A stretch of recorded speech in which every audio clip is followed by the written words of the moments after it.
small introduction about restless leg syndrome and how it causes insomnia. It's gaining some traction in the media, and recently a lot of patients ask me about restless leg syndrome, and a lot of people come and diagnose themselves with restless leg syndrome. It is a feeling of restlessness or discomfort that comes from the lower extremity.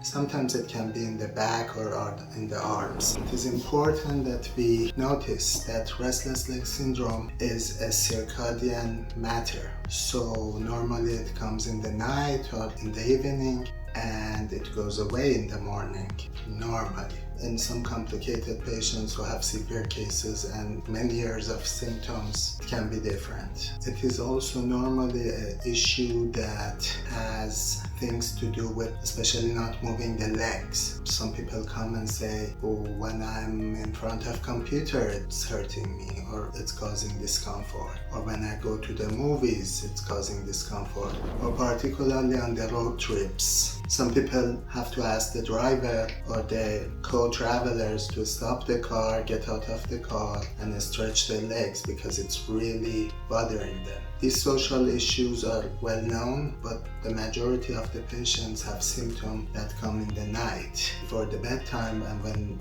they try to go to the bed, they can't sleep because of their legs. They have to move their legs around. As they move their legs around, get a little bit better, they become quiet, it starts bothering them. So it becomes a periodic issue and it becomes very, very bothersome. We have to understand that kidney issues, thyroid issues, nerve issues, lumbar, back pain, back issues, they all can cause or contribute in the symptoms or make some symptoms that they have some resemblance to the primary RLS. Some of them are totally different disease.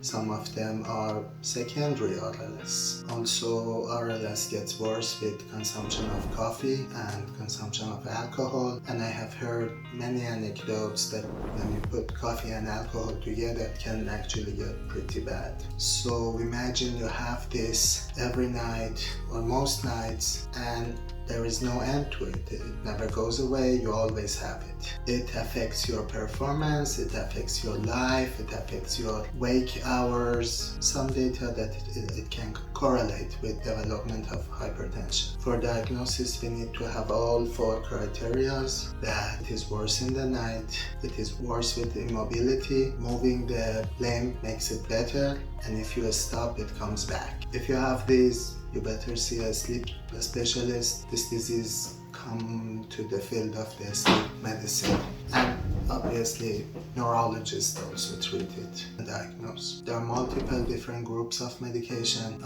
My personal practice is, if it's mild, if it's not causing too much bother for the patient, if it's not frequent, I don't treat with medication. We tell the patient to hydrate, to regularize their sleep, to avoid coffee, avoid alcohol in the night. You can try some magnesium, that might help. Look into the other causes. If somebody has a back issue with the nerves and disc issues, it definitely can contribute to the symptoms. Also, if you want to start medication, the doctor should really talk about the possible side effects to the patients of different medication groups. There are so many different groups of medication that can help. Medications in the group of gabapentin, medications in the group of dopamine agonists like Requiem, medications in the group of the benzodiazepine and opioids. And obviously there are other groups that you can use to help with the symptoms or combination therapy. Opioids have addiction liability, and also they can cause ventilatory depression. Basically, they can stop your breathing and they can make you addict. So that's left for very severe cases at the end of the rope. Benzodiazepine is the same thing. They do have addiction liability. They can interact with alcohol and become very dangerous. So we also tend to not use that for RLS unless we have to, and the patient have other reasons to be on benzodiazepine is definitely a factor. We start with the other 2 groups, like group of gabapentin, things like Horizon and Nupro, and also the gabapentin itself can sometimes help, especially when there is cost in the mind of the doctor.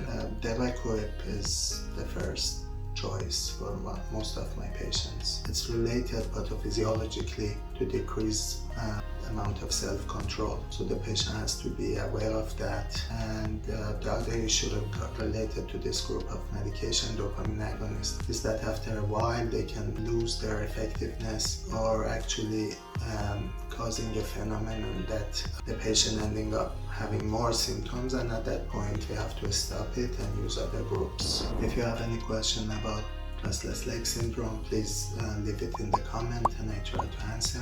Also, if you like the video, try to let other people know that we are here. Subscribe, like, share, it's appreciated.